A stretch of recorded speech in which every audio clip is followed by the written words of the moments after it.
certo, Bruna, pode ir? Oi?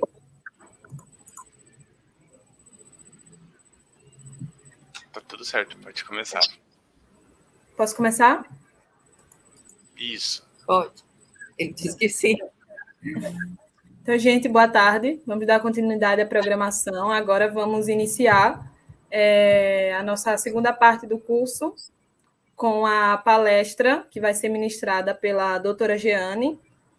Jeane, ela é bióloga, graduada pela Universidade Federal do Espírito Santo, possui mestrado e doutorado em Ciências Biológicas com ênfase em entomologia pelo Instituto Nacional de Pesquisa da Amazônia, onde ela tem como linha de pesquisa a sistemática integrada de insetos aquáticos, trabalhando com Simulide, Ephemeróptera, Megalóptera, sistemática morfológica e molecular, filogeografia e popularização da ciência.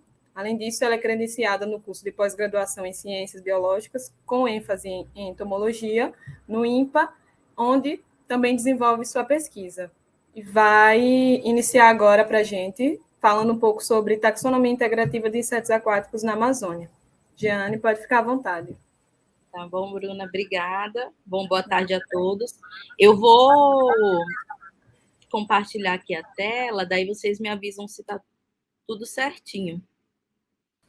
Pronto, você consegue ver aí certinho? Sim. Eu vou só passar um aqui para testar se está tudo certo. Ok, então. Uhum. Bom, então vamos combinar o que a gente combinou. Aí só falar passa que eu passo ele para você. Tá. Ok.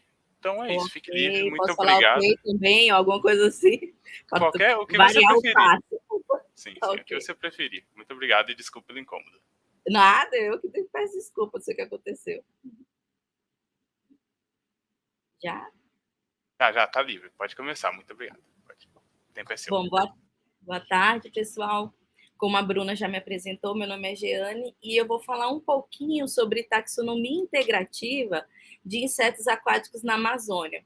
Mais uma forma de apresentar o que a gente vem fazendo aqui no nosso grupo de pesquisa, trabalhando com esse grupo tão interessante que são os insetos aquáticos. Pode passar, por favor. Bom, e aí a primeira pergunta seria, por que estudar os insetos aquáticos? Não é porque tem tantas coisas interessantes para estudar, tantos grupos de pesquisa, tantas linhas de pesquisa, e por que estudar os insetos aquáticos? Bom, primeiramente a gente tem que descobrir e aprender quem são os insetos aquáticos, não é? Então, os insetos aquáticos são aqueles grupos de organismos, no caso de insetos, em que pelo menos um estágio do seu desenvolvimento ocorre dentro da água. Pode ser estágio de ovo, larva, pupa, adulto, todos ou só um deles.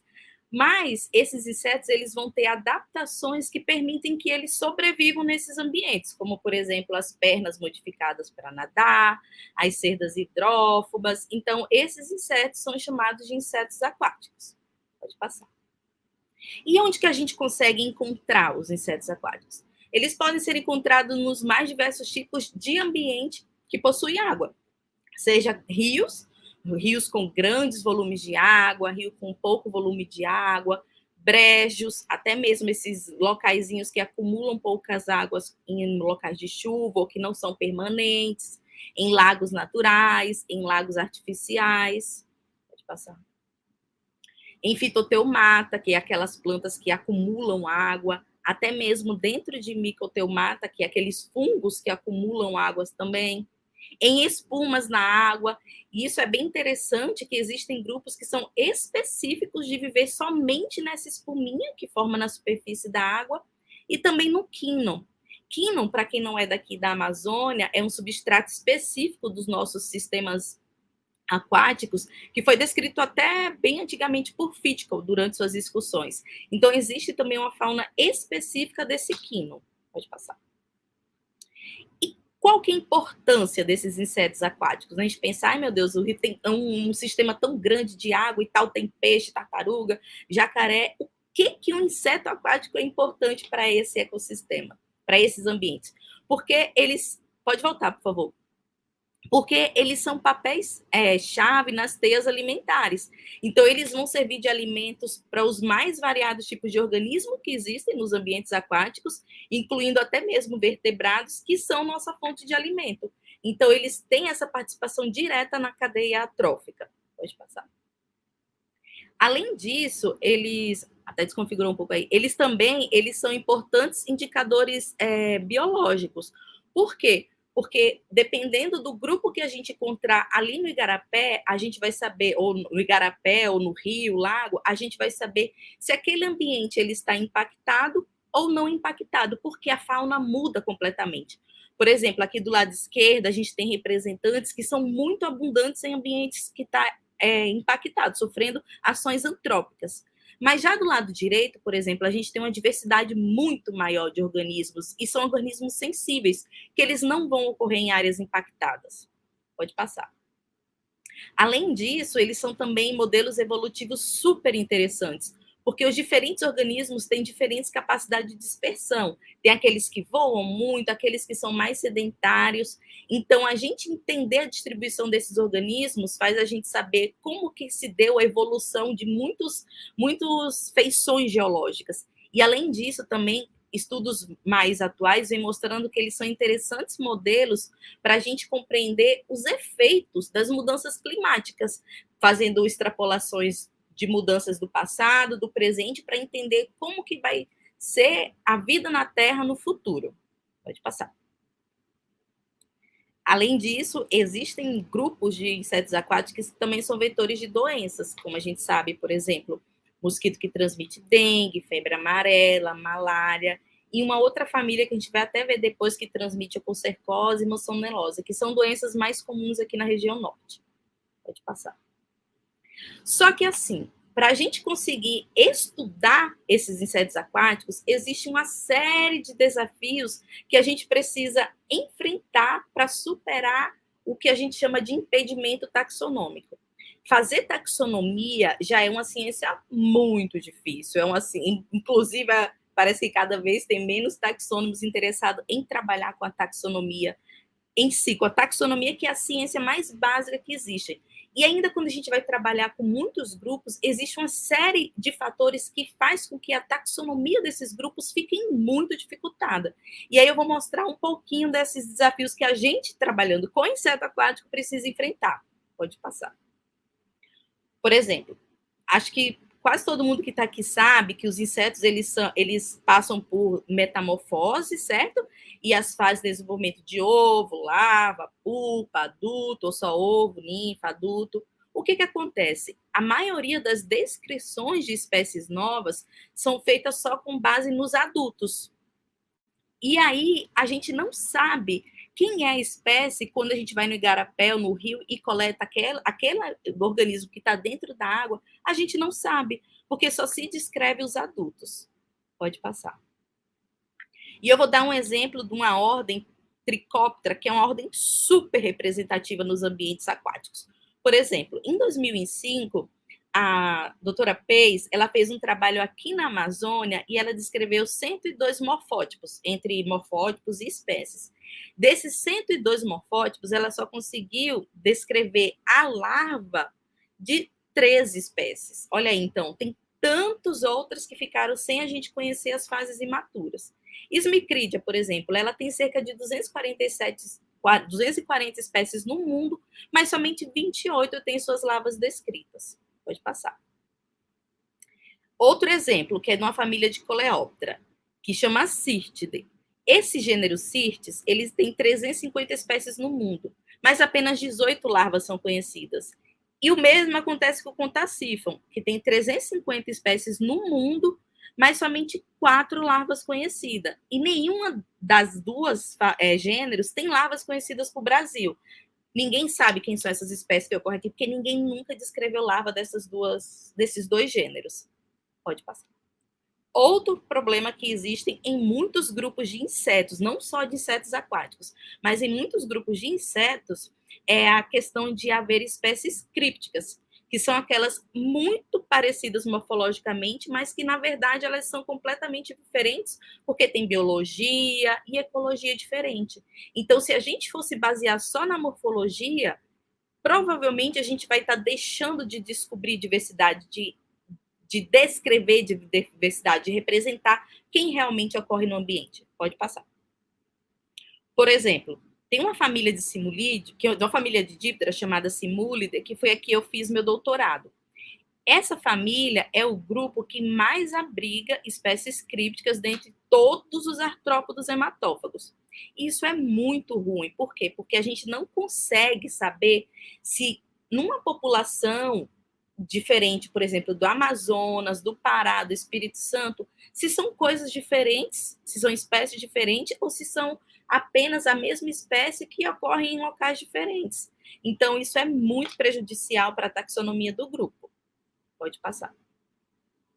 E aí isso faz o quê? Faz com que exista um monte de divergência sistemática. Você vai pegar a classificação daquele grupo, não consegue definir se é espécie, se é gênero, se as espécies são válidas ou não. Pode passar. Então, o que o nosso laboratório vem trabalhando para conseguir superar essas barreiras do impedimento taxonômico? E aí eu vou mostrar alguns resultados dos trabalhos que a gente está fazendo aqui, utilizando técnicas complementares à taxonomia. Pode passar. Bom, a primeira técnica que acho que muita gente já conhece, que está cada vez, graças a Deus, cada vez mais sendo empregada para resolver problemas taxonômicos, é a utilização das técnicas moleculares, principalmente quando a gente pensa em DNA barcode, que é aquele código de barra genético que vai ajudar o quê? Que a gente possa associar larvas e adultos, que aí vai possibilitar a caracterização morfológica dessas larvas que acabam não sendo descritas, validar espécies, ou seja, a gente consegue descobrir quem é a espécie críptica ali naquela grande distribuição e também para ajudar em suportes filogenéticos de grupos que a gente estuda aqui no laboratório. Pode passar. Bom, os primeiros resultados que eu vou mostrar é sobre a associação entre imaturos e adultos. Pode passar. Lembra que eu dei o exemplo de Trichoptera, daquele gênero Smicrid anteriormente? Então, nesse trabalho, o Gleison, já até defendeu seu doutorado, ele... Pode passar mais uma vez aí.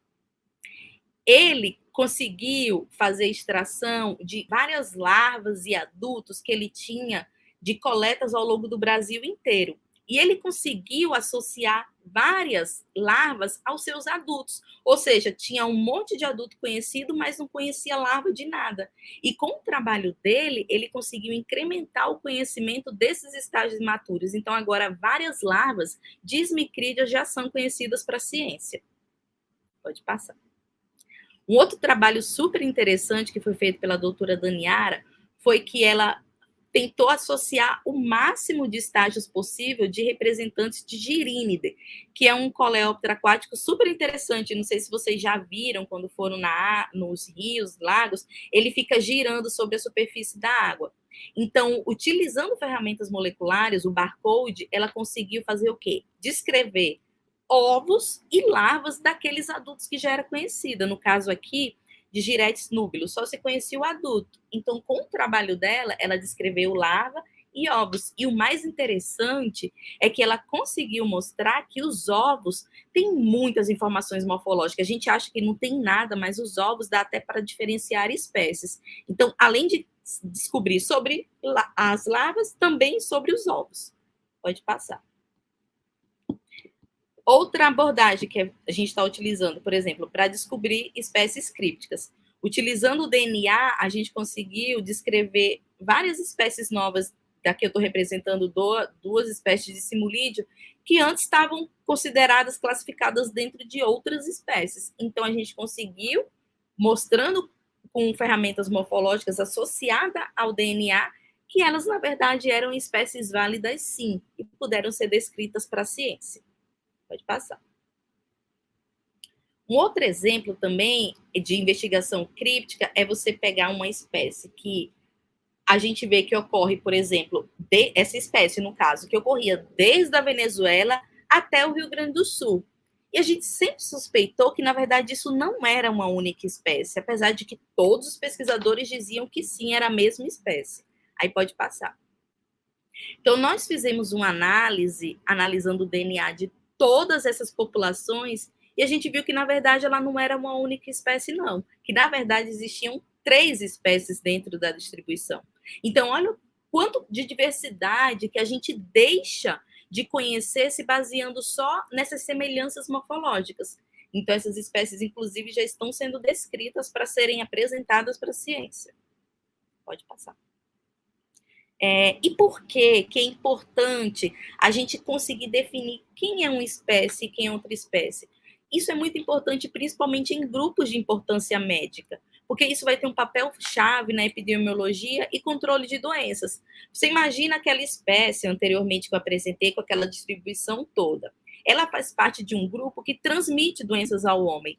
Então, se as políticas públicas querem controlar aquela doença, gastaria muito dinheiro tentando controlar em toda a sua distribuição. Então, você delimitando quem é a espécie que realmente transmite doença, isso é extremamente importante para controle de pragas, controle de doenças. Pode passar. Outra coisa que a gente também consegue fazer aqui no nosso laboratório é a detecção de, por exemplo, espécies invasoras de ambiente. Existia uma espécie que estava ocorrendo, que ocorre muito aqui na região de Manaus, de um díptera da família Chironomidae. E as pessoas que estavam trabalhando com esse grupo estavam achando que era uma espécie nova. Mas não, depois de fazer análises moleculares, eles viram que essa espécie, na verdade, é uma espécie invasora lá da Ásia, que está invadindo aqui o Brasil, e isso é importante você detectar essas espécies invasoras, porque elas podem ter uma implicação muito negativa com espécies nativas.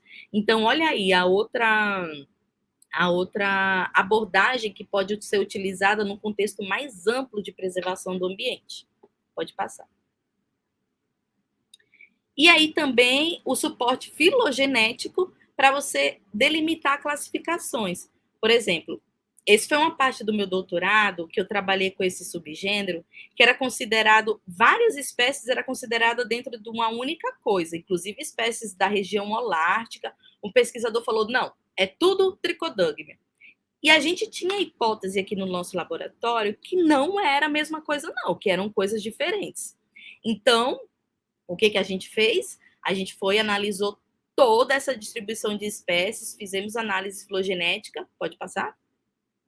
E a gente descobriu o quê? Que ele não era um grupo filogenético. E, na verdade, o que o pesquisador chamou de uma coisa só, um único grupo, na verdade, representavam 5 grupos diferentes. Então, está aí, novamente, a importância de a gente integrar ferramentas para conseguir descrever diversidade, porque só com morfologia era muito difícil trabalhar com esse grupo. Pode passar. Uma outra técnica que a gente trabalha aqui no nosso laboratório é utilizando cromossomos politênicos. Pode passar. O que seriam esses cromossomos politênicos? São cromossomos gigantes que existem somente em 2 ordens de insetos, não sei quem vai lembrar aí, que são nos dípteras e nos springtails, nos colêmbulas. Então, esses cromossomos são muito diferentes daqueles cromossomos clássicos que a gente estuda nas aulas de genética e tal. São cromossomos gigantes que, durante o seu processo de metáfase e metástase, ele vai apresentar, igual vocês estão vendo aqui na última figurinha do lado direito, esse padrão de banda interbanda, banda clara, banda escura. E isso é muito característico de cada uma das espécies. Então, a gente trabalha com isso em uma abordagem chamada citotaxonomia. É fazer taxonomia do cromossomo. Aí pode passar. E aí, fazendo essa abordagem, nós trabalhamos, tem uns 3 anos, com uma espécie que transmite oncocercose aqui na região amazônica. Só que essa espécie, ela é distribuída praticamente no Brasil inteiro.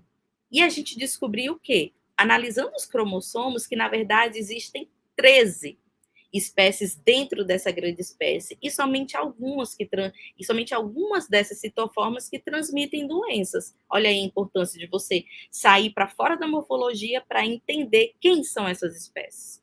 Aí pode passar. Outra coisa para que serve os cromossomos, a gente consegue descrever espécies novas analisando esses cromossomos politênicos. E aí foi nesse caso dessa espécie, que é lá de Minas Gerais, que a gente viu que, na verdade, comparando o cromossomo dela com a espécie que é muito parecida com ela, a gente teve suporte extra para dizer que eram espécies diferentes. Pode passar.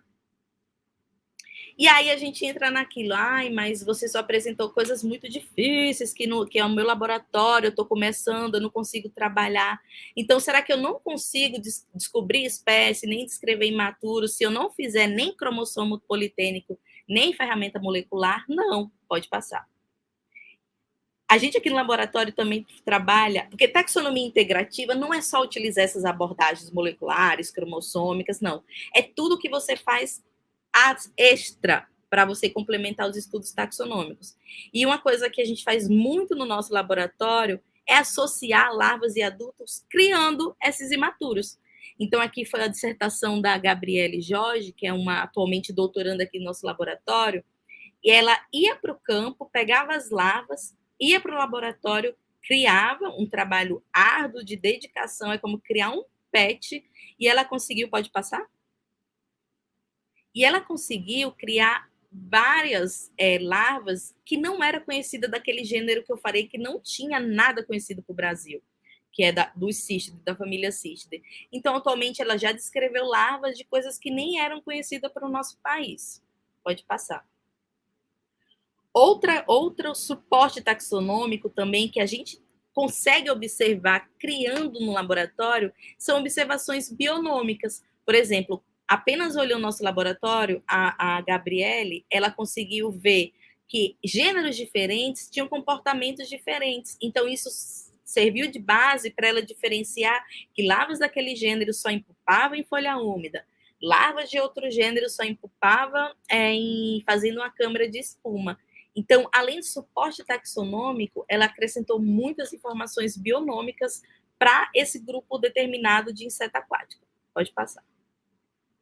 E aqui também é uma outra dissertação que está sendo desenvolvida, em que a estudante criou várias larvas de um grupo chamado Cialide, uma família de megalóptera, que não se conhecia nada para o Brasil, praticamente. Então, ela enriqueceu muito conhecimento sobre essa família, apenas indo no campo, pegando as larvas, criando no laboratório, nesse sistema aqui, de potinho com musgo, e associando aos seus adultos.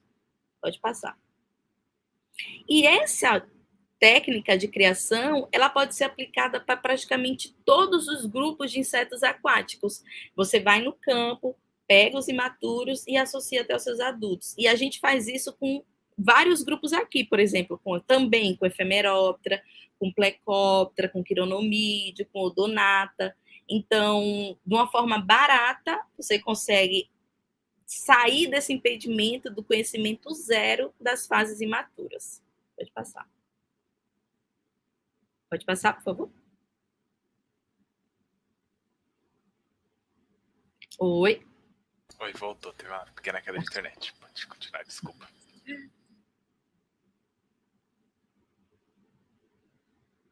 E aí, para finalizar, eu sempre gosto de finalizar com isso, que não basta só integrar ferramentas, não basta só integrar conhecimentos. Para a gente fazer um bom trabalho no nosso laboratório, um bom trabalho de campo, fazer uma boa ciência, a gente precisa também o quê? Integrar pessoas para gerar conhecimento. Então, tudo isso que eu apresentei é um esforço coletivo do nosso laboratório aqui de citotaxonomia em insetos aquáticos, em que é uma troca constante de informação. Então, quando a gente integra tudo aquilo que eu apresentei anteriormente com ciência e com pessoas, a gente com certeza faz uma ciência de qualidade no nosso país, tá? E pode passar? E a pequena parte que eu tinha para falar era isso. Obrigada. Agora vamos ver a Bruna.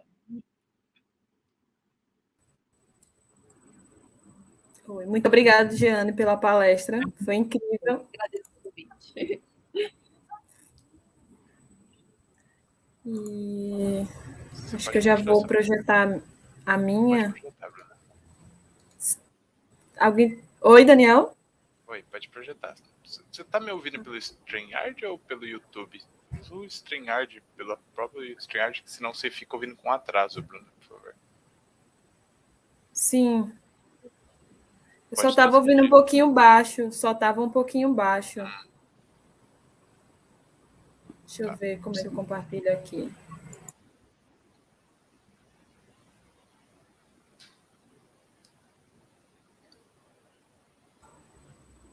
Compartilho a tela, né? Não é isso? Isso. Isso mesmo.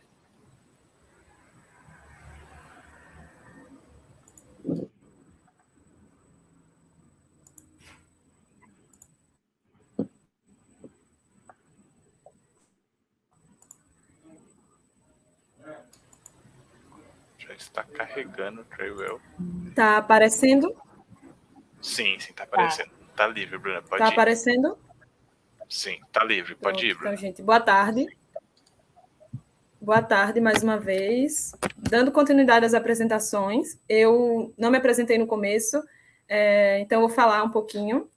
Meu nome é Bruna, eu sou bióloga, graduada pela Universidade Federal de Sergipe e atualmente sou mestranda do programa de pós-graduação em entomologia, trabalhando com comportamento predatório e modelagem de nicho em odonatas.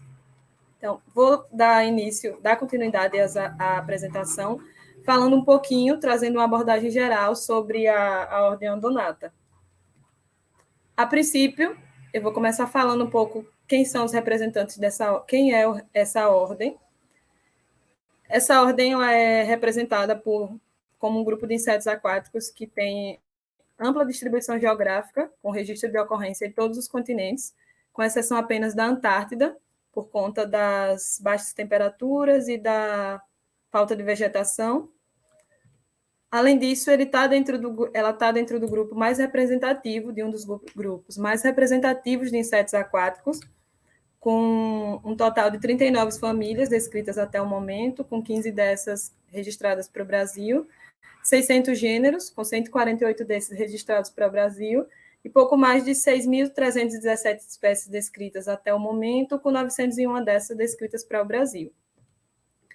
Esses indivíduos, eles têm uma morfologia do corpo extremamente incrível e que são derivados, eles estão dentro do grupo dos representantes que mais têm características derivadas de ancestrais primitivos, com a cabeça com olhos compostos, que garante que eles tenham uma visão panorâmica do ambiente que eles estejam inseridos.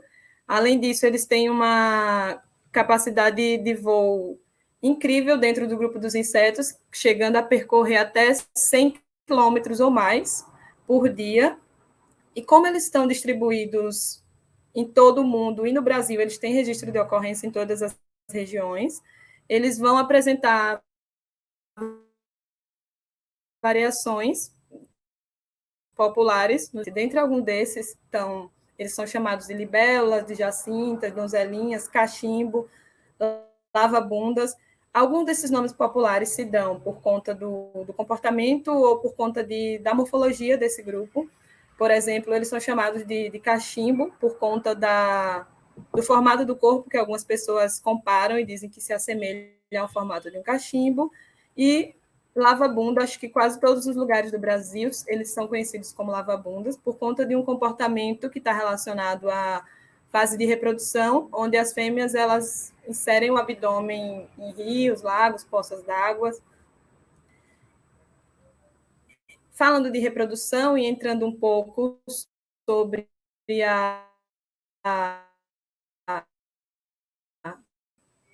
as fases de reprodução nesse grupo, nessa ordem é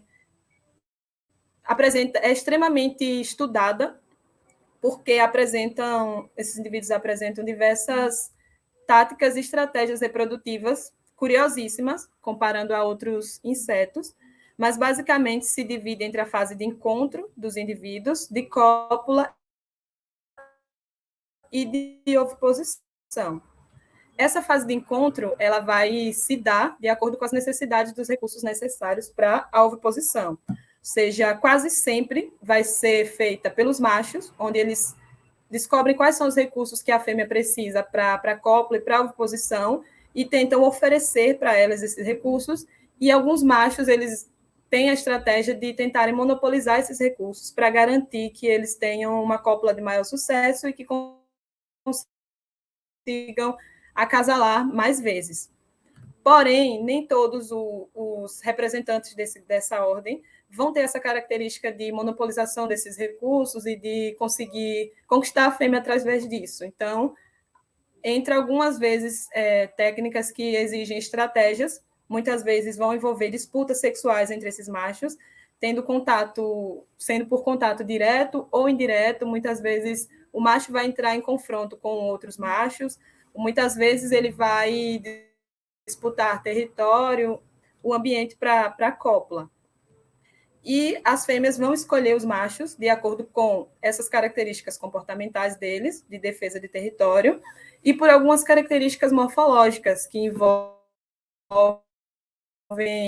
a força do macho, a musculatura, muitas vezes coloração e tamanho. Uma outra estratégia, que também existe dentro dessa ordem, é a dos machos coagirem as fêmeas para acasalar. Ou seja, ele não desenvolve nenhuma estratégia de corte, de conquista, mas sim ele pega a fêmea, meio que pega a pulso e se agarra a ela, garantindo, e só solta quando tem a garantia de que ela foi fecundada. É um comportamento pouco agressivo, mas que existe dentro dessa ordem. E o outro é o dos machos e fêmeas raros, que tem encontros raros, que eles não têm muita restrição nem escolha do parceiro. Apenas quando eles se encontram, tem que ser naquela hora, porque senão não, ou é agora ou é nunca.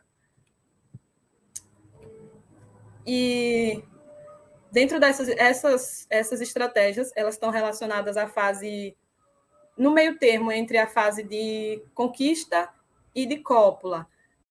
Só que, mesmo depois desses indivíduos eles realizarem a cópula com essas fêmeas, os machos, ainda assim, ainda existem alguns confrontos que passam além da fase de acasalamento para a fase de cópula e de oposição, por conta, principalmente, do alto potencial de poligamia que existe nesse grupo e que, muitas vezes, pode gerar confrontos e competição espermática. Então, os machos desenvolvem, mesmo depois da cópula, desenvolveram uma estratégia para tentar fazer com que não haja essa competição espermática, que é a estratégia de guardarem a fêmea após a cópula. Ou seja, depois que ele fecundar essa fêmea, ele fica fazendo a defesa do território, entrando em confronto, às vezes, direto com outros machos, ou mesmo reguardando a fêmea, garantindo que ela vai ovipositar e que outro macho não vai vir e fecundar ela, porque isso faria com que a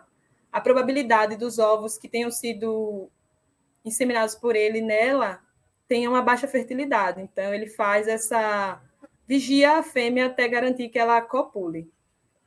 E, por fim, a fase de oviposição, que é onde as fêmeas vão fazer a inserção do abdômen em corpos d'água, em tecido vegetal, em rios, na lama, no fundo de superfícies, ou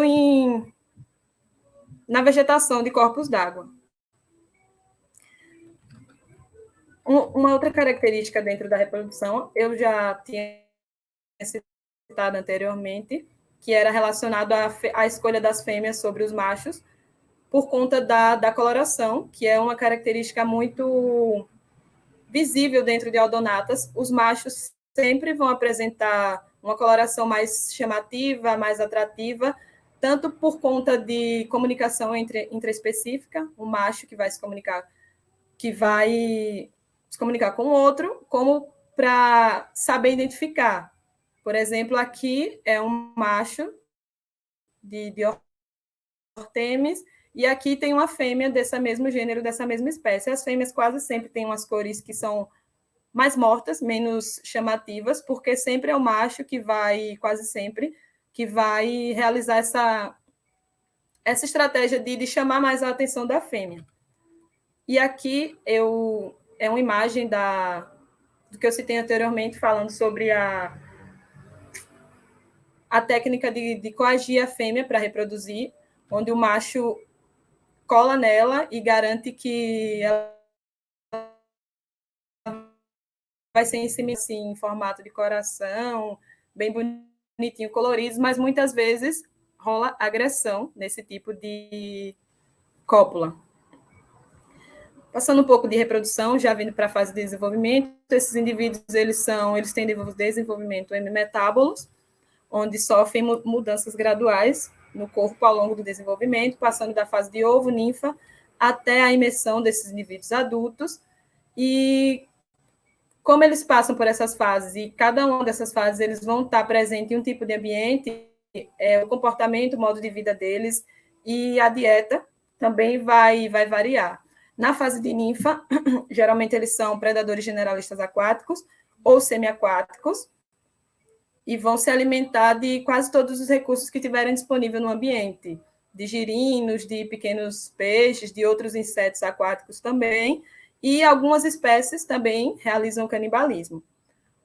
Uma das técnicas que garante o sucesso, né, na alimentação para esses grupos é a capacidade deles, a técnica de retração do lábio, que é chamado de lábio protrátil, onde esses indivíduos têm a capacidade de projetarem a estrutura labial a longas distâncias, às vezes até 3, 4 vezes mais do que o tamanho do corpo, e com isso fazendo com que eles consigam predar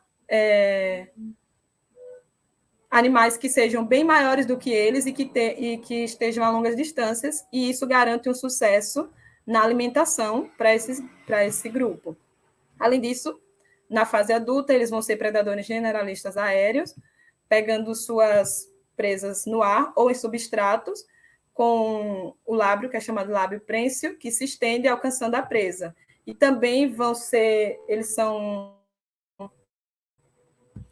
predadores vorazes, que podem predar quase todos os grupos de invertebrados, até indivíduos bem maiores do que eles. E agora, entrando um pouco na divisão desse grupo, convencionalmente, essa ordem está dividida em 2 subordens, que são os indivíduos da subordem Anisoptera, que são onde a gente encontra as grandes libélulas, e da subordem Zygoptera, onde a gente vai encontrar as libélulas menorzinhas e com porte menos robusto em relação às anisópteras. Convencionalmente, existem essas 2 subordens. Muitos trabalhos trazem a existência só delas 2, mas alguns trabalhos ainda trazem a existência de uma 3ª subordem, onde os indivíduos estão geograficamente isolados e restritos ao continente asiático, se encontrando dentro de uma única família, um único gênero e com apenas 4 espécies descritas até o momento. Alguns trabalhos trazem como uma 3ª subordem, mas alguns outros trazem que, como o formato do corpo deles é muito semelhante aos anisópteras, talvez eles possam fazer parte de um único grupo, e que, por algum motivo, ficaram isolados geograficamente, mas que os 2 juntos formem uma única subordem, que é a Epiprocta. A gente não encontra muito essas informações na maioria dos trabalhos. Eu trouxe só para a nível de conhecimento, porque às vezes a gente está procurando alguma coisa e encontra isso, mas que não... Geralmente os trabalhos trazem como a ocorrência só dessas 2, e eu vou falar um pouquinho só sobre essas 2. Começar falando um pouco sobre a subordem Anisoptera, que é a subordem que abriga as grandes libélulas, que têm tamanhos variados e são grandes e robustas, com diferentes formatos de asas posteriores e anteriores, que garantem a elas algumas vantagens, como maior capacidade de dispersão e de adaptação a impactos ambientais e antrópicos, e uma alta capacidade de ocuparem nichos alterados pelo homem. Além disso, essa subordem necessita estar sempre presente em locais com muita entrada de luz, por conta de requisitos termorregulatórios específicos, onde eles precisam da incidência do sol para se autoaquecerem, e essas atividades de autoaquecimento eles vão realizar em horários padrões para a resfriação e para o aquecimento, que vão variar entre 10 da manhã e 2 da tarde. E muitas vezes a temperatura do corpo desses indivíduos vai estar relacionada com a postura deles em relação ao sol. Muitas vezes a gente vê alguns desses indivíduos pousados em algumas posturas específicas por muito tempo, e cada grupo eles apresentam alguns requisitos termorregulatórios específicos relacionados a essa postura. Por exemplo, esse representante aqui do gênero Micatria catenata, da espécie Micatria catenata, ele tem essa característica típica de pousar nessa posição, que é conhecida como posição de obelisco, onde nessa posição ele consegue controlar a perda de calor, alterando a circulação entre o tórax e o abdômen. Além disso, uma coisa que já não é vista muito dentro de Odonata, mas que alguns trabalhos recentes trazem essas informações, é que alguns representantes consigam usar da coloração para realizar essa termorregulação, que é uma presença de alguns representantes dessa subordem de nanocristais de cera nas asas que refletem luz ultravioleta e radiação infravermelha. Como eu trouxe aqui 2 representantes, e que, além disso, essas asas elas possuem um sistema de traqueias específico e que garantem uma estratégia de termorregulação, onde a parte dorsal dessas asas vai resfriar essas libelas e a parte ventral vai aquecer. Isso é uma estratégia evolutiva incrível dessa subordem, mas que ocorre em poucos indivíduos, representantes dela. E agora, a subordem zigóptera, que é onde vão estar presentes as pequenas libélulas, que são chamadas também de donzelinha, que apresentam capacidade de voo limitada, geralmente são sempre pousadores e constroem puleiros ou ninhos para realizar suas atividades de cópula, de alimentação e de reprodução, e estão sempre associados a um ambiente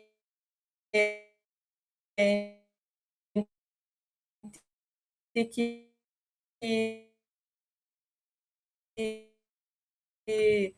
tenha vegetação, que não tenha tanta entrada de luz, por conta que depende da razão superfície e volume, e por irradiação, que depende da superfície diretamente exposta do Sol. Por isso, esses indivíduos eles têm uma dependência maior de integridade do habitat com relação às anisópteras. É tanto que em ambientes que sejam mais impactados, ambientes mais urbanizados, a tendência é sempre que a riqueza dessa subordem seja menor com relação aos anisópteras, que são mais capazes de se adaptar a alterações antrópicas.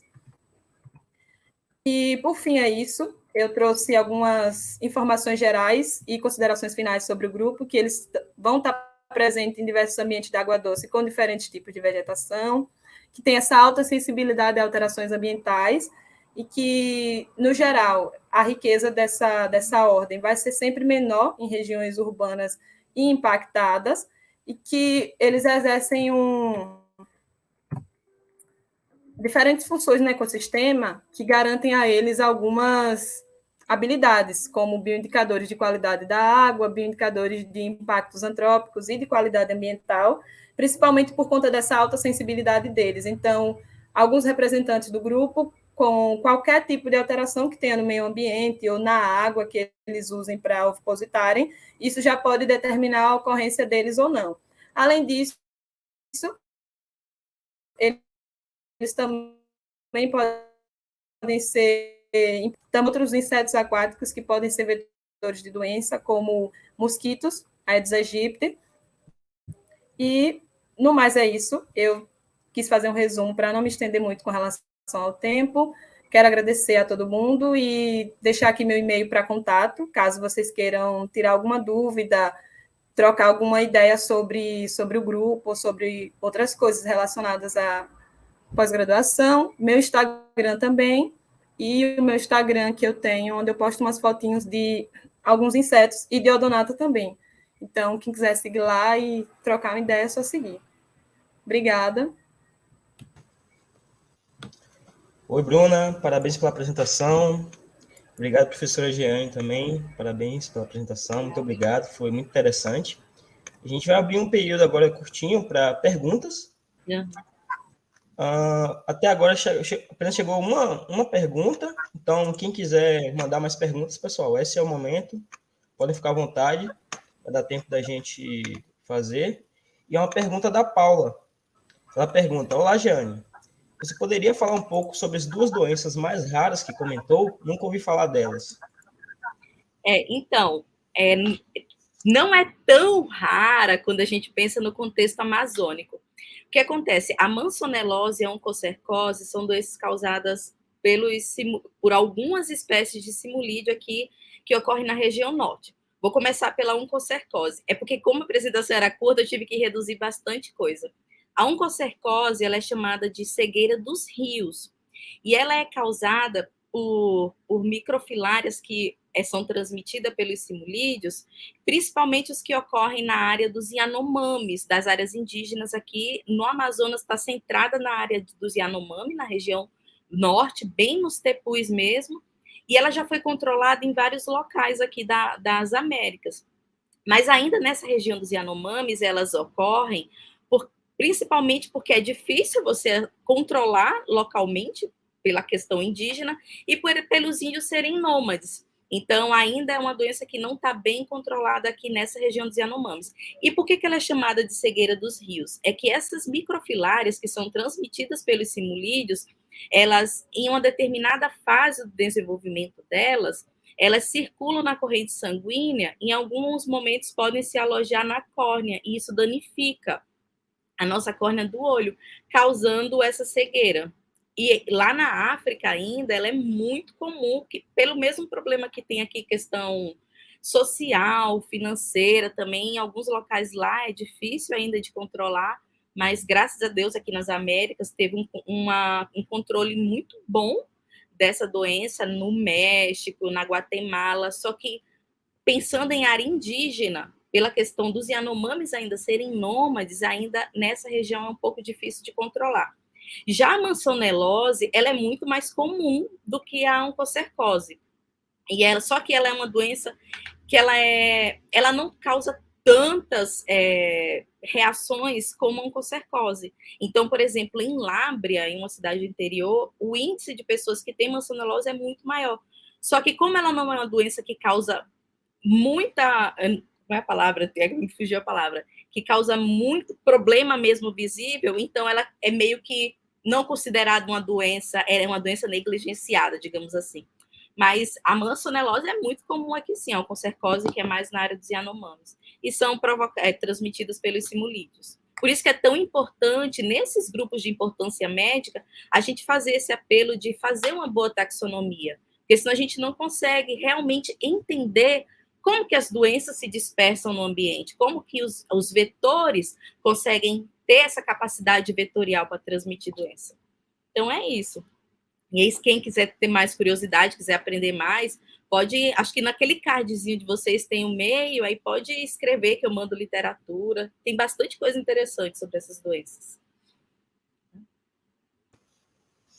Muito interessante. Professora, chegou mais uma pergunta aqui do Wellington Araújo. Ele quer saber se você acha que trabalhar com insetos aquáticos apresenta maior dificuldade do que os terrestres. Depende. É porque, assim, é uma pergunta complexa, porque trabalhar com inseto, na verdade, tem a mesma, acho que, dificuldade, e eu acho que vocês também, como entomólogo, podem dar até experiência. Por quê? N motivos, e eu vou começar primeiro pelo financeiro. Quando a gente pensa e fala que eu desenvolvo minha pesquisa com inseto que não é fofobicho, não é fofofauna, as pessoas já ficam, meu Deus, por que você vai estudar inseto? Mas olha o tanto de importância que tem. Só que o que acontece? Inseto aquático ainda é menos lembrado, à exceção de odonata, que a gente fala que é o fofobicho dos insetos aquáticos. Os outros grupos ninguém conhece nada. Então, se a gente vai pegar para literatura, é muito antiga para muitos grupos, não se conhece nada dos imaturos, tem a questão das espécies crípticas, mas muitos desses problemas também tem nos insetos terrestres. Só que aí por isso que eu falo, não é que é mais difícil, talvez por ser menos lembrado, por eles serem menos lembrados, talvez essa limitação de taxonômica seja uma pedra maior assim no sapato. Mas o que eu acho que, na verdade, trabalhar com insetos ainda é difícil de forma geral por causa disso que eu falei, que às vezes falta incentivo em pesquisas básicas para trabalhar de forma geral, com insetos que não tenham importância agrícola, por exemplo. Então, acho que dá no mesmo, assim. Gosto de quem gosta mais de água também, tomar um banho. Ah, não, a vantagem é... Água. Eu falo que eu não trabalho, eu vou me divertir, porque esse grupo que eu trabalho, o Simulídio, ele dá em locais de cachoeira, então eu garanto que de vez em quando eu vou em paisagens bonitas para coletar. Mesma coisa do nada. Tem umas que só dá em específico de locais muito bonitos, aquelas das borboletas, das asas bonitas. Então, tem a vantagem. Não é, eu acho até que é até mais gostoso, porque eu posso me refrescar no igarapé ou na cachoeira. Bata privilégio. Então é isso, professora. Nós chegamos ao final das perguntas. Queria deixar um agradecimento especial aqui em nome da comissão, claro, a Bruna também, mas especial a você, por ser nossa convidada, por ter se disposto a vir participar do evento. Eu que agradeço, eu adoro falar sobre inseto aquático, adoro falar sobre o que a gente faz no nosso laboratório, é muito gostoso. Tenho certeza que o pessoal gostou muito também, então é isso, muito obrigado. Espero te ver nos próximos anos, e é isso. Com certeza. Até outra oportunidade. Tchau. Obrigada pelo convite, gente. Obrigada, Bruna. Tchau. Muito obrigada. Que agradeço. Tchau. Então, pessoal, nós vamos encerrando a primeira palestra da tarde. Vamos voltar às 3h15 com a palestra do professor Fábio Sene, tá bom? Até mais. Até logo, logo.